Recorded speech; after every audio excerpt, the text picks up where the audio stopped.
अथो मूंखे बाग़ी चई।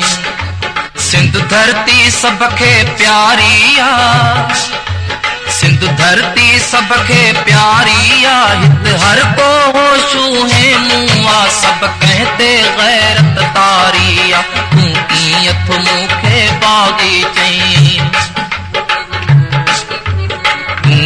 अथो मूंखे बाग़ी चई। सिंध धरती सब खे प्यारी आ, हित हर को होशू है मुआ, सब कहते गैरत तारी आ, तू की अथो मूंखे बाग़ी चई।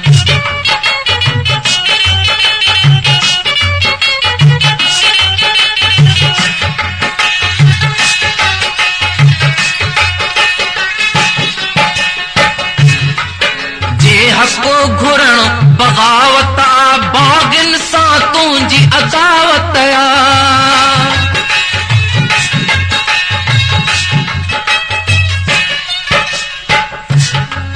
जे हको घुरण बगावत आ, बागिन सां तुंहिंजी अदावत आ। पोइ समझी वञ अॼु सिंधीअ में, पोइ समझी वञ अॼु सिंधीअ में, हीअ क़ौम बग़ावत वारी आ, तू कीअं अथो मूंखे बाग़ी चई।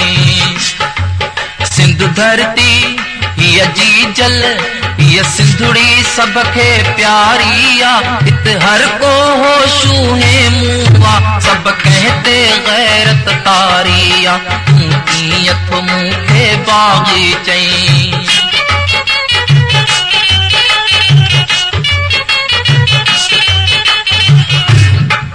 भल के सब मड़ तू कैद भी कर, भल तलवारुन खे तेज भी कर।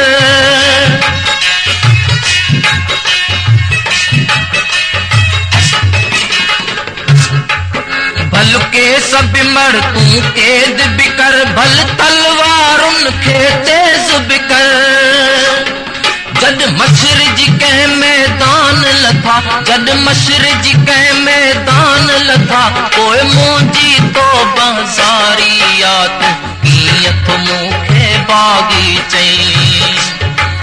सिंध धरती हीअ जी जल सब खे प्यारी आ, हित हर को होशू है मुआ, सब कहते गैरत तारी आ, तू कीअं अथो मूंखे बाग़ी चई।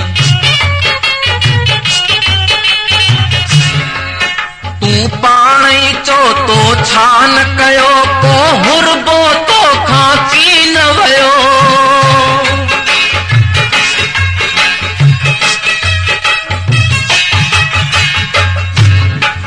तू पाण ई चो तो छा न कयो, को हुरबो तोखां की न वयो। हर क़ौम परस्त खे कुचलींदे, हर क़ौम परस्त खे कुचलींदे, कई केॾी बेविचारी आ, तू कीअं अथो मूंखे बाग़ी चई। सिंध धरती हीअ जी जल सब खे प्यारी आ, हित हर को होशू है मुआ, सब कहते गैरत तारी आ, तू कीअं अथो मूंखे बाग़ी चई। तो मानीअ लाइ मजबूर कयो, तो के समड़े मफरूर कयो।